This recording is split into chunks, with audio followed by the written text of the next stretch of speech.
दोस्तों, एक ऐसी अदाकारा जिसने फिल्मी दुनिया में नाम कमाने की लाख कोशिशें की, मगर आखिर में एक बदनसीब अभिनेत्री बनकर रह गई। एक ऐसी अभिनेत्री जो बेहद खूबसूरत और टैलेंटेड थी, लेकिन वो कामयाबी हासिल ना कर सकी जिसकी वो काबिल थी। दोस्तों, हम बात कर रहे हैं 70 के दशक की मशहूर अभिनेत्री साधना शिवदासनी की, जो फिल्मों के साथ अपने हेयर स्टाइल के लिए भी जानी गई और आज भी लोग इनकी चर्चा करते रहते हैं। दोस्तों, इस वीडियो में जानेंगे साधना की जिंदगी से जुड़े वो अनसुने किस्से जिन्हें बहुत कम लोग ही जानते हैं, मगर आज भी साधना को कोई भुला नहीं पाया है। इसलिए चलिए बिना देर किए वीडियो शुरू करते हैं और साधना की लाइफ स्टोरी को जानते हैं। साधना हिंदी सिनेमा की मशहूर अदाकारा रही हैं, जिन्होंने अपने टैलेंट और अपनी खूबसूरती के जलवे हर जगह बिखेरे थे। साधना लाखों लोगों की पसंदीदा एक्ट्रेस बनी। फिल्मों में इनके एक्सप्रेशंस कमाल के होते थे और बेहद नजाकत के साथ ये फिल्म में अपना हर किरदार निभाती थी। साधना का जन्म 2 सितंबर 1941 को हुआ था। साधना कराची,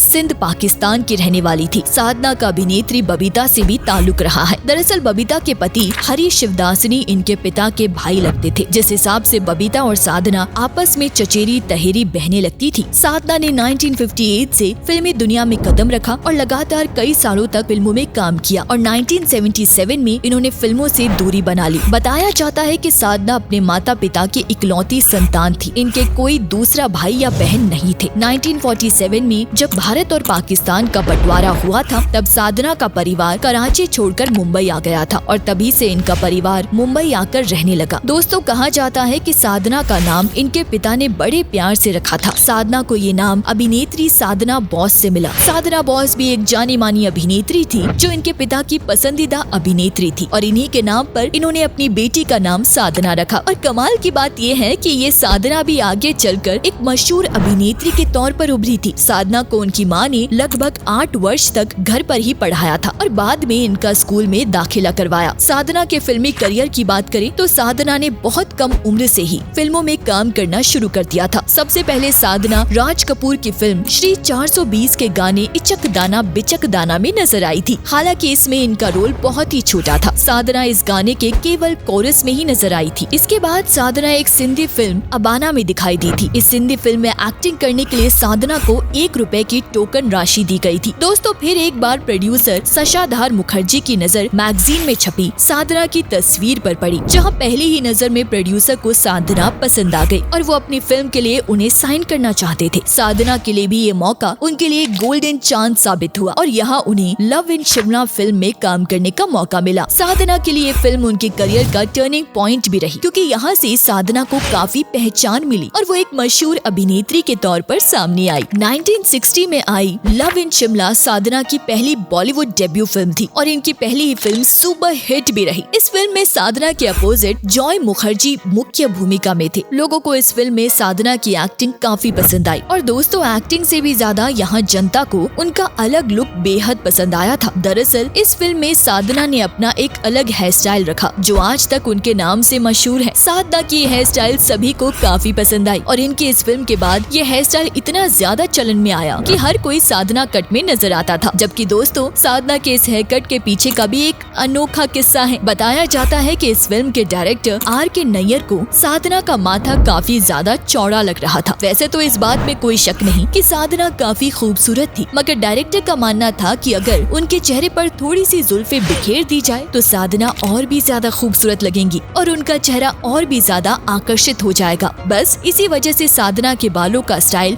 हॉलीवुड की एक एक्ट्रेस ऑडी हेपबर्न की तरह करवा दिया गया था और साधना का चौड़ा माथा छुप जाए, इसके लिए उनके बालों को आगे की तरफ इस तरह से बिखेर दिया गया था, जिसके बाद साधना की खूबसूरती में 4 चांद तो लगे ही, साथ ही साधना के नाम से ही इनका ये हेयर स्टाइल देश भर में मशहूर हो गया। और दोस्तों, आज भी लोग इनके इस लुक की चर्चा करते हैं। उस जमाने में शायद ही कोई लड़की बची होगी जिसने साधना हेयर कट नहीं कराया हो। दोस्तों, फिर इसके बाद साधना को कई फिल्मों के ऑफर मिले और साधना ने मन लगाकर काम किया। उन्होंने हर फिल्म में अपना किरदार बखूबी तरीके से निभाया और इसी तरह मेहनत करती रही। अपनी मेहनत के दम पर ही साधना ने जनता के दिलों में अपनी जगह बनाई और मशहूर अभिनेत्री बन गई। साधना ने इस दौरान कई हिट फिल्में की और बड़े बड़े एक्टर्स के साथ स्क्रीन शेयर की। साधना की कुछ मशहूर और हिट फिल्मों में वक्त, राजकुमार, आरजू, मेरा साया, इंतकाम, एक फूल दो माली जैसी और भी कई फिल्में शामिल रही। 60 से 70 दशक के बीच मशहूर साधना के साथ कई गाने भी फिल्माए गए थे,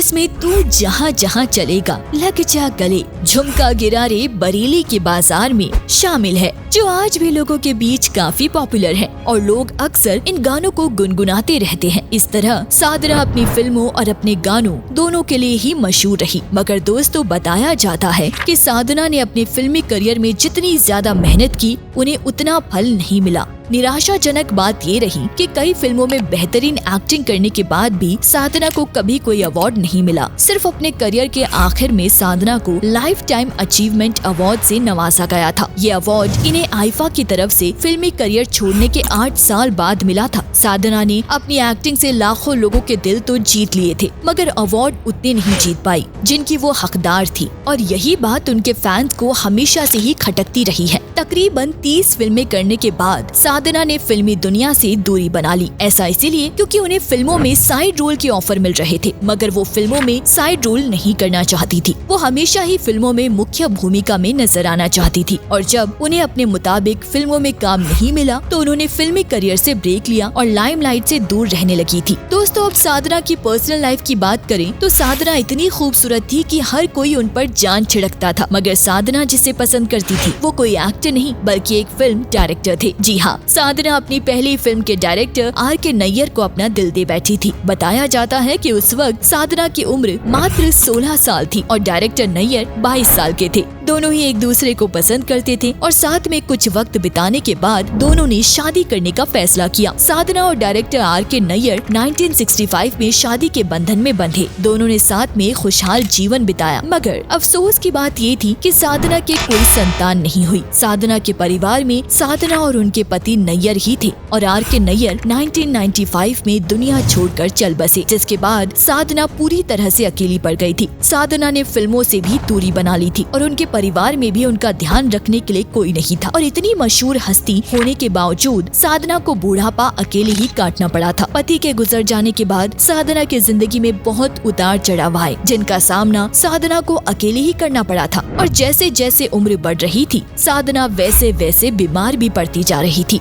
बताया जाता है कि अपने बुढ़ापे के वक्त साधना को किसी वजह से कोर्ट के चक्कर भी काटने पड़े थे। इस तरह मशहूर अभिनेत्री के आखिर दिन मुश्किल भरे गुजरे और अंततः लंबे संघर्ष के बाद दिसंबर 2015 में साधना भी दुनिया छोड़कर चल बसी। बताया जाता है कि उनके निधन के वक्त बहुत कम लोग ही उनसे अंतिम विदा करने पहुंच पाए थे। तो दोस्तों, ये थी कहानी 70 के दशक की मशहूर अभिनेत्री साधना की, जिन्होंने अपनी फिल्मी करियर में खूब नाम और पहचान हासिल की और आज भी लोग इन्हें याद करते हैं। मगर लाखों लोगों के दिल में जगह बनाने के बाद भी ये अभिनेत्री अपने आखिरी वक्त में अकेले रह गई। दोस्तों, आपने कभी साधना की कोई फिल्म देखी है तो कमेंट करके जरूर बताइए, और वीडियो अच्छी लगी हो तो प्लीज वीडियो को लाइक और शेयर भी जरूर करें। मिलते हैं आपसे हमारी अगली वीडियो में, तब तक के लिए धन्यवाद।